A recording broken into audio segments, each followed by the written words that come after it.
kayo ng kakaibang resort na mapapasyalan ngayong bakasyon? Ang resort na ito may malaking pool, water slide, cottages, at air-conditioned rooms para sa mga gustong mag-overnight. Pero kapag kinunan na ang resort ng drone shot, ito ang tatambad sa inyo. Ang resort kasi nakatindig pala sa gitna ng mga burol. At hindi lang basta-bastang burol, kundi ang sikat na Chocolate Hills sa Bohol. Ito ang Captain's Peak Garden and Resort sa bayan ng Sagbayan. Pero teka, parang may mali. Not a good idea. It destroys the beauty of nature. Di nakakatuwa. Bakit pinahintulutan yan? Ang ilan, idinaan na lang sa meme ang kanilang pagkadismaya. So, ang tanong, pwede na ba ito ngayon na sa mga natural wonders katulad ng Chocolate Hills, maaari nang magtayo ng resort?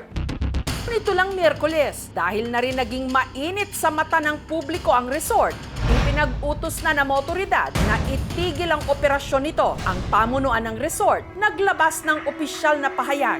We are deeply saddened by the recent backlash and criticisms surrounding our construction activities. We are committed to address concerns and find mutually beneficial solutions. Katunayan nitong Huwebes, ang mga kawani ng Department of Environment and Natural Resources o DENR sa Bohol nagkakabit ng karatulang nagpapatunay na isinasara na nga ito sa publiko. Gayunman, ang resort manager na si Julieta nagpaliwanag. Salamat, nag-trending ang Captain's Peak Resort. Ang sakit sasabihin ka na, bakit giniba mo yung Chocolate Hills dyan sa Bohol? Wala naman kaming giniba. The provincial governor declared foreclosure. Paano na yung mga kasamahan ko nga nagtatrabaho po dito, 16 employees po. Asa namin dapit mangita og trabaho. Ang resort, pag-aari raw ng kanyang kapatid, ang kapitan ng barko na si Edgar Buton. Taong 2005 daw nung nabili nila ang 6 na ektaryang lupa kasama ang 3 burol ng Chocolate Hills. Kasama na po siya sa title. 3 ektarya sa kanilang property ang ginawa nilang resort. Acidic kasi yung lupa na galing sa Chocolate Hills po. Hindi siya maganda sa tinanim namin po. Nag-request po kami sa PAMBI yung mga proposal projects namin ipipresent sa kanila kung okay ba po. Pinuntahan po nila yung area. Hanggang taong 2018, na-issuehan daw sila ng approval mula sa DENR Protected Area Management Bureau para sa pagpapatayo ng commercial area. Nung sumunod na taon, nakuha naman daw nila ang business permit mula sa lokal na pamahalaan ng Sagbayan. Ito po yung latest PAMBI clearance. Dito na nila sinimulan ang construction ng resort.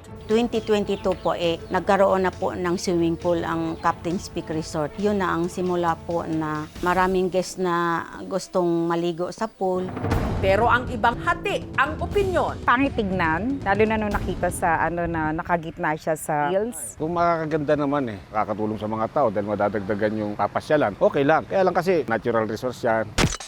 Ang presidenteng ito, suki na raw ng resort. Ito kasi ang takbuhan nila sa tuwing gusto nilang mag-relax. Abot kaya raw kasi ang entrance fee. Mula 75 hanggang 110 pesos kada tao. Malayo kasi kami sa beach, kaya mostly sa mga swimming pool kami nag-outing. At idinaos din pala sa resort ang ilang mga aktibidad. Katunayan, nito lang nakaraang buwan, ang Bohol Provincial Meet 2024 Swimming Competitions. Dito pa raw isinagawa. Parang wala naman akong narinig kasi nga di nga ako nag-expect nga may ganyang issue pala. May 2023 nung kinilala ng UNESCO o ng United Nations Educational, Scientific and Cultural Organization ang Bohol bilang kauna-unahang global geopark sa Pilipinas. Sikat ito dahil tuwing tag-araw, nagkukulay tsokolate ang mga burol depende sa sikat ng araw. Sa proklamasyon bilang 1037 na inilabas noong July 1, 1997 ni dating Pangulong Fidel V. Ramos, kailangang maprotektahan ang nasa 1,776 na mga burol sa Chocolate Hills Natural Monument na matatagpuan sa mga magkakatabing bayan ng Carmen, Batuan, Bilar, Valencia, Shera Bulyones at Sagbayan. Before the proclamation, meron na po siyang mga titles. So, meaning to say, may mga private owners na. Kahit mga private properties po siya, any activities, any development na i-introduce mo doon sa area, you really have to seek approval and clearance from the DENR. Meron naman kaming mga certificates po. We are allowed to build below the Chocolate Hills. Approved po sa kanila. The DNR is the only government agency na merong authority para i-dispose, manage, supervise yung mga protected areas. Meron siyang safety implication sa mga magtatayo dun sa mga lugar na yon. You also have to consider maaaring maging pollution, smoke ng mga vehicles na makakasagabal dun sa mga hayop na naninirahan sa lugar na yon. Ayon sa DENR, bagamat nakasecure daw ng kaukulang permit ang Captain's Peak Garden and Resort sa ibang ahensya ng gobyerno, wala naman daw silang maipakitang ECC o Environmental Compliance Certificate. Talagang yung ECC na nakalimutan ko pag-process, yun talaga yung malaking kamalian ko po. Dahil po sa pandemic 3 years po siguro yun yung pinakamalaking lapses na nagawa ko. In September of 2023, the Provincial Environment Officer of Bohol found out that they had constructed without the ECC and issued a notice of violation, including a request for them to stop their operations. They continued to operate. In fact, they actually wrote the PENRO requesting for the lifting of the order since they had already applied for an ECC, which the PENRO denied. We have learned that there was a temporary closure order by the DENR. If only we were received an official copy of that order, we will stop the renewal of that business permit.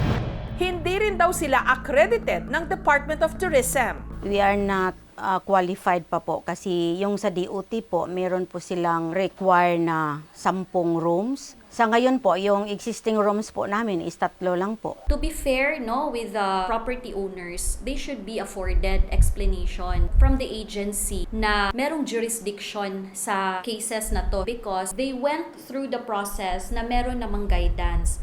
Now, moving forward, anong mangyayari?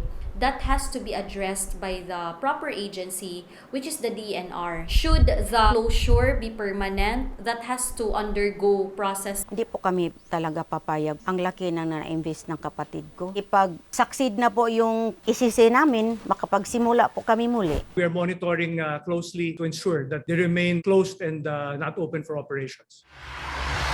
Ang DOT o ang Department of Tourism naman, matagal na raw idinulog sa provincial government ng Bohol ang pagtatayo ng mga establishmento sa lupaing sakop ng Chocolate Hills National Monument. Katunayan, hindi lang ang Captain's Peak Garden and Resort sa Sagbayan ang nagtayo na ng istruktura sa burol. Pati ang mountain resort na ito sa bayan din ng Sagbayan at ang view deck namang ito sa bayan ng Carmen kung saan sa mismong gilid ng burol gumawa pa ng hagdan. There have been efforts made in Congress in formalizing the Enforcement Bureau within the agency. We need to listen both to the cry of the earth and the cry of the poor. Before tayo magkaroon ng mga masasamang comment, pag-aralan muna natin yung buong issue sa perspective ng batas, sa perspective ng mga empleyado, sa perspective ng mga responsable sa pagbigay ng mga permits. But at the end of the day, if it is a protected area, kinakailangan nating protektahan. Sabi nga ni Forrest Gump, life is like a box of chocolates. You never know what you're gonna get. Kagaya na lang nito.